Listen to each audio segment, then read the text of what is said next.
அமமுக மாநில எம்ஜிஆர் மன்ற இணை செயலாளர் உட்பட மாவட்ட நகர நிர்வாகிகள் 100க்கும் மேற்பட்டோர் முன்னாள் அமைச்சர் கே.சி. வீரமணி தலைமையில் அதிமுகவில் இணைந்தனர். நிர்வாகிகள் போல் மேல்மட்ட தலைவர்கள் இணையும் வாய்ப்பு நெருங்கி வருகிறது. அது குறித்து தலைமை முடிவு செய்யும் அமைச்சர் வீரமணி பேச்சு.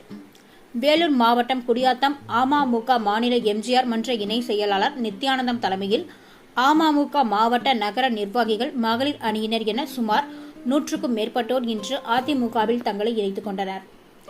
குடியாத்தம் நெல்லூர்பேட்டை பகுதியில் உள்ள தனியார் திருமண மண்டபத்தில் நடைபெற்ற நிகழ்ச்சியில் முன்னாள் பத்திரப்பதிவு மற்றும் வணிக வரித்துறை அமைச்சர் கே.சி. வீரமணி தலைமையில் அமமுக நிர்வாகிகள் இன்று அதிமுகவில் தங்களை இணைத்துக் கொண்டனர். மேலும் அமமுகவில் விலகி அதிமுகவில் இணைந்த நிர்வாகிகளுக்கு முன்னாள் அமைச்சர் கே.சி. வீரமணி சால்வை மற்றும் கட்சி துண்டு அணிவித்து கட்சியில் இணைந்து கொண்டனர். இதில் அமைப்பு செயலாளர் ராமு, மாவட்ட செயலாளர் வேலழகன், நகர செயலாளர் பழனி உள்ளிட்ட பலர் கலந்து கொண்டனர்.